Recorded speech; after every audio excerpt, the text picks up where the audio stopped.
that plant is all nice and brown and going necrotic because there's too much phytotoxicity. The one that I think about that was volatilize. So say you're using an herbicide out there in your realm or whatever. It might not be even herbicide. It could be some sort of other pesticide or whatever. But when it hits a certain temperature in the day, it will go from a liquid to a gas. And it will go up in the air and it will come down. And when the temperature cools again, it will change back into a liquid and then land on whatever it has. So you can have it's a way of drifting your chemical. So usually you have to read the label and it'll tell you not to use at a certain temperature, because after that temperature, like 80, 85, 90, depends on the herbicide, at that temperature it's going to volatilize. It changes to a gas. So liquid form, gas, and kill stuff on somewhere where it's not supposed to. Yeah. It's really more for like, really, I think it's more of a term that you would use in a large agricultural thing, because that's where you can do the most damage. Here, landscape. It's fun to use that term, though. Oh, yeah. Well, I mean, you could hear dude, it. we totally volatilized. We volatilized that shiz. No, it's just... Not that we're not going to... The damage will be minimal because of the amount of ratio you're using, You're not using very much, so it's... And then the air, it'll spread out. But if you're using hundreds of gallons per acre or whatever... You're spraying an entire crop, a whole field, and you have hundreds of acres. That's some big fat mistake you could be making. So. Yeah, that's a nighttime blanket that you do not want to have rest on your garden. Oh, yeah. Scary. Okay. Stolons? It's totally, yeah, stolen. And who's stolen it? Rhizominous. Stoloniferous. Yeah. And rhizominous. So it's the action of propagating. So a plant some plants can. Just make sure people know propagating. Propagation, yeah. It's when a plant reproduces itself, like duplicates itself. And duplicates itself via seed or... Rhizominous or whatever. Stoloniferous, yeah. So, by other stem materials, sometimes like a branch will break on a dogwood, and if that branch is touching the ground for a certain amount of time, it will root into that ground, and it's now propagated itself into a new plant. But stoloniferous style propagation is, the example are strawberries, where you have the stem that is growing above the ground and kind of jumps far away from the mother plant. And then where that little leaflet is resting on the top of the soil, it grows roots, and then it's now its own independent plant. And it will do it over and over and over again until you have a strawberry patch. It's a beautiful thing. Rhizominous, the group rhizominous propagators are more like, what would you say, bamboo? Yeah, that was the one I was thinking of. That is kind of so it's an underground stem that has a little pointy end. I think it's more pronounced with bamboo just because they're so freaking big, but it like burrows its way underground, and then when it feels so inclined, it goes bloop and pops up, and then you have a new plant. White top. White top is rhizominous for sure. That stinker in my yard was not, but it was very effective to use an herbicide on. It was like, and it was gone. Yeah, unlike your bindweed. Yeah, the bindweed, which is spraying it over and over and over. Rhizominous as well. That's that one. The worst one is like a perennial rhizominous weed that also spreads in seeds or something like that. Yeah. And that's it's a bugger. Yeah. I didn't think bindweed was rhizominous.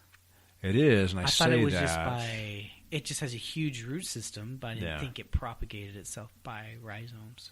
It will, and quite often. But you did say there's like 200 different varieties of the sucker. So there could be some that are more than others or different than others, but a lot of the time when you go to dig it out, you end up creating a bigger mess with more, because you break the little rhizome. Yeah. You break that rhizome, and then it creates more and more and more new little plants, and troublesome. So that's the stoloniferous and the rhizomatous propagating those plants. are cool. Yeah. Those are way cool. Fun to say, too. Yeah. Stoloniferous. Oh, yeah. Okay, so what's next on your... The last one we got, well, at least the last one I have on mine was stigma, stamen. Yep. And those are flower parts. Those are parts of a flower. Every single flower, for the most part, has those parts. One or the other. Yeah, and both. Yeah, everybody learns about that in their biology course. You know, you go to biology and you're just like, oh yeah, the flower parts. Man. The pistil. Yeah. Heyo. So you pistil, stamen, style, stigma. Well, here's the deal. It's easy to remember. Lane, go for it. Birds and the bees with Brad. Go ahead, Brad. So your stamen are the main they're the guy parts. I mean, that's the pollen, right? Mm-hmm. The man bits. Yeah, and I want to say, just for all intents and purposes and for ease, that every single flower has both the male and female parts, but that's not true. Some are monoecious and some are dioecious. Mm-hmm.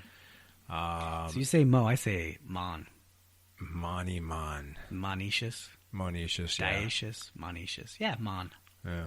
That's all. Yeah, that sounds great. I mean, that's the way I say it. So, and there's so trees have evolved. Well, plants have evolved to for better pollinating, ease of pollination, to where both parts, male and female, are in the same flower. Self-pollinating. Self-pollinating, yeah. But you've got a lot of variety that, not a lot. There's only a few. And black walnut is what comes to mind. The juglans type tree that has both male and female. There's a honey locust. There's a male honey locust and a female honey locust. There's also ginkgo. I was going to say the ginkgo. Male and female. And so in order for pollination to occur, you need to have, obviously, one of each to occur. The reason why, here's kind of a funny, interesting thing, that a lot of orchardists are like, oh man, if we plant peach or apples, then we need a whole bunch of them, lots of that variety, so that they can help pollinate.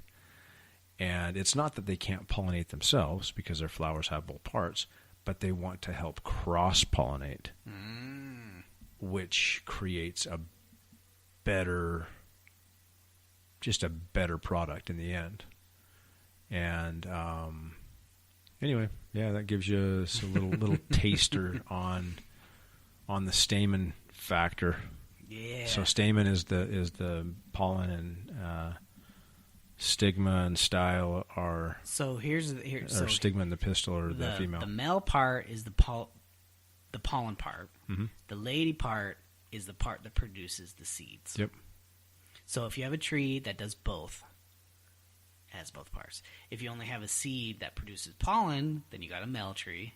If you have a tree that only produces seeds, like a honey locust, then you got a lady tree. Yeah. Cut down them lady trees. I don't want no seed pods. Just kidding. I love lady trees. I love all lady trees. Yeah, and they're male beauties, trees eh? and hermaphrodite trees. Yeah, the whole shooting match. Yeah, it's all good. It's all good in the hood. So that's a fun one to talk about. Yeah. All right. Well, I didn't know that about black walnuts. We had Yeah. a lot of black walnuts around my house when I was a Yeah. kid. They all died. It was a beetle that went through and killed them all. Yeah, you got to be careful with the beetles. We didn't treat them, so it's all good. All right. Man. What's another one? Cray. Anyway, forget it. Okay. Sounds good, brah. Peace out, Brad. Later, Blaine. Bye. Hey, thanks for listening to this episode of The Horticult. I want to thank Brad for doing this with me, and I want to thank you, the podlings out there, for listening. And I want to thank our topic, Common Hort Lingo. Check out horticult.com for all your horticult needs. We have a blog, we have a shop, and we have links to all of our social media there. One-stop shop. So you can find everything that we're doing. Help support the podcast by liking, sharing those links, giving us a review on your listening applications. Facebook, I do a Wednesday live stream show, so you can see what I'm doing in my personal garden, what I'm finding in my neighborhood that I find interesting. It's more of a little step into my little brain. And thanks so much. And remember to plant on, Babylon.